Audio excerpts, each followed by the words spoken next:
about Richard and clients loving him, but there was a period of time when Richard was representing a lot of people who were in big trouble. And he used to say, you know, they come to me, they go to prison, they die. And he got my favorite was the letter he got, federal penitentiary prisoner number with a number. He didn't take our advice. He didn't take our advice. Right. Penitentiary prisoner number. We said we can get you off of this. I found the legislative history to prove it, and he'd already taken the plea. Right. So federal penitentiary number And then he 72. wrote me back to say, you know, maybe I shouldn't have done that. And I said, Too late now. done that. And then he died. And then he died in prison. Maybe I should go. He got out. Maybe I should have listened to you. And I'm like, well, you never know. I said, because you can't like crush him, you know, and say, oh, we had the answer right here. Now it's Chuck. It's Chuck. With my usual modesty, I don't want to claim that you would all not be here tonight had we not lost a lawsuit to the Department of Justice represented by Richard Price. Back in 1991, I said there's only one way to beat them, and that's join them, and we made a quick offer. And look what we got, a first-class lawyer, and a wonderful person, and a friend.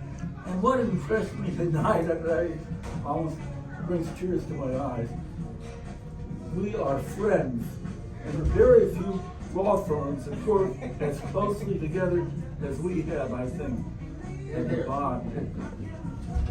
You mean so much to me, so thank you all. Thank you, Chuck.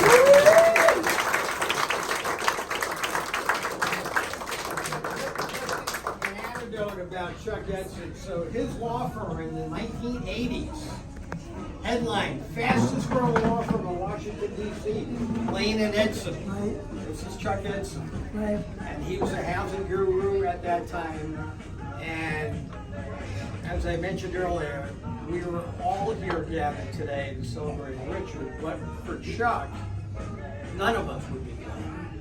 And so we're grateful to Chuck, and we're grateful to each other too, because the Affordable Housing Group, which I still believe we're a group, not a practice or whatever, a team or whatever.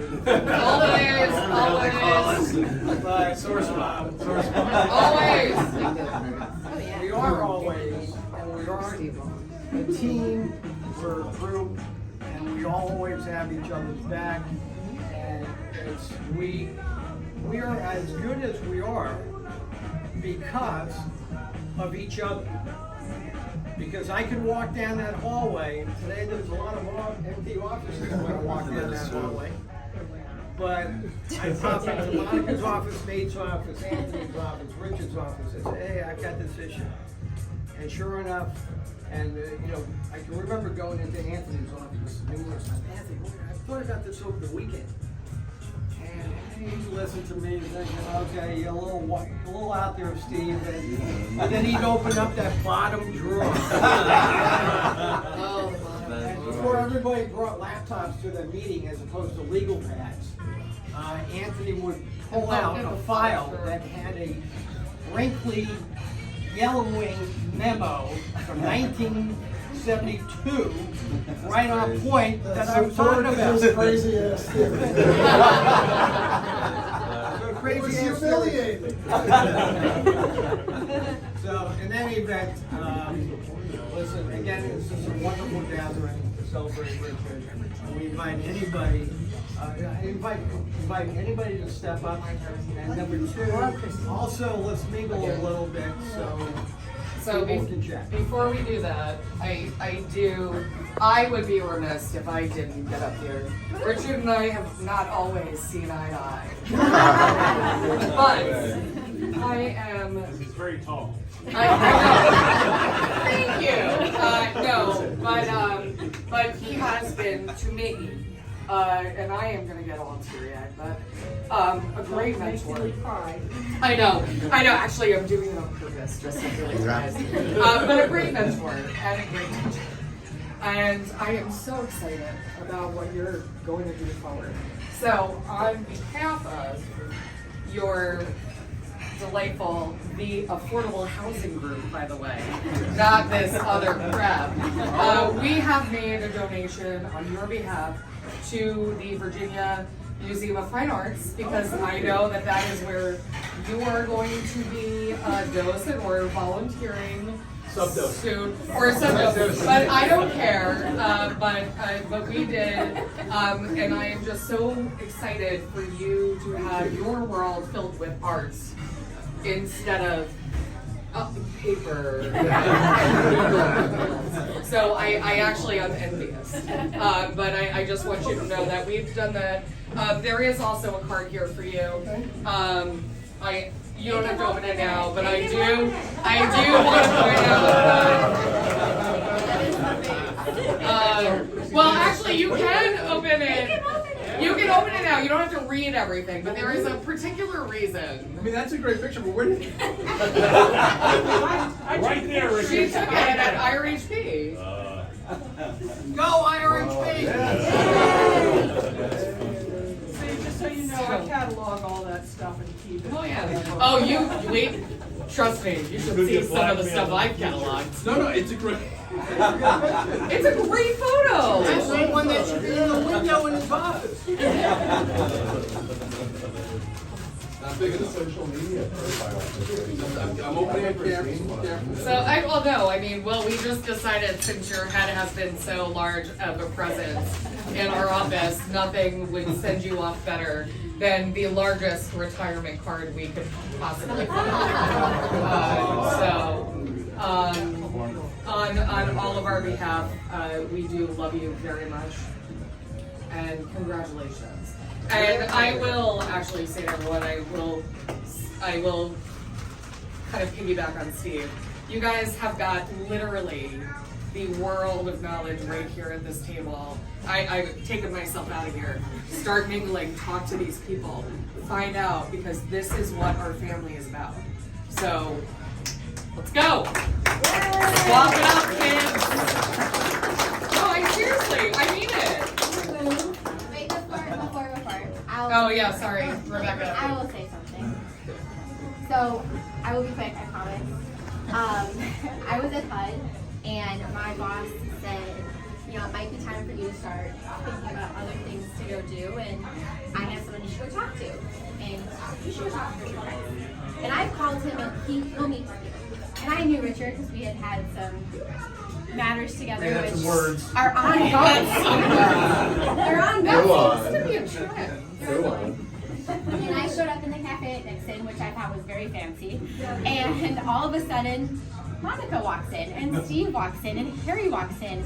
And I was like, what is actually happening? Because I am not qualified to talk to any of these people, let alone all of them at once. But I'm very grateful for that, and I'm grateful to have come over to Nixon. And every time Richard tells someone that this is Rebecca Simon, she works with me, she's from my office at HUD, I'm so honored to be kind of that person, and I'm so grateful for all of the knowledge you've imparted on all of us, and especially me, over the last 5-6 years. And so you will be deeply, deeply missed, I think probably by me the most.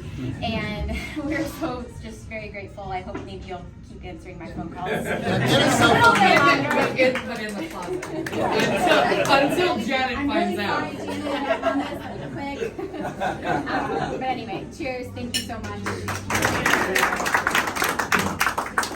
Before we I'll take a minute to do the same thing, which is, I guess I should start by saying there's a number of people who fit this category, but I heard the advice early on as a lawyer that sort of as a young lawyer you take on to a certain degree the DNA of the senior lawyers that you end up working with, and I'm very privileged, I think, to have, again, there's a number of people in this room I could point to, but certainly Richard, you're among them, the DNA of you affordable housing luminaries in my practice, and as I say, Richard, you very much fit that category.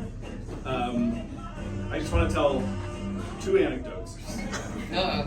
So one is that as a fairly fresh lawyer, I worked on an RD portfolio with Richard in Florida, taking over some partnership interests for a guy named Rusty Fleming and his organization. We contended with RD's sort of silly process with, oh, I can get a student loan he hadn't fully paid, and work that through. And I remember Richard was at a conference and he walked by my office, back in the old office, and said, I'm so glad you're handling this because I'm busy with this conference and I'm glad to know it's in good hands because you're taking care of it. And at some point, you know, as a junior lawyer, I just hadn't sort of calculated the number of days that needed to go by to get RD to do a thing and sign documents, and I realized that I was behind. And I think Rusty had come through town. I don't remember the details of it. But what I do remember is that as one, going to Richard's office and saying, Richard, I kind of need to own up to this. I think I'm behind on X, Y, and Z. And Richard saying to me, huh, I guess you need to solve that. That was a very good lesson for me. Sometimes, even as an associate, to figure out the answer. But the parallel to that was that when it came time, and I think Rusty somehow had been in our office and signed documents. In Florida, you need to have 2 witnesses. So I was witnessing some signatures. Richard stayed late. You know, help me organize documents, witness things, and even as a junior, you certainly made me aware of the way that it was my responsibility to put things forward, but you also were helpful, and I learned a lot from that experience. I still think sometimes, okay, it's just, I gotta figure this out. The other thing I just want to mention is, you know, as we all know, over the years, Richard has sort of his own specific health stuff, and as an associate, I remember the experience. We had a corner office in the old office with that green couch, and I remember the experience of something and walking past, sort of down the hall.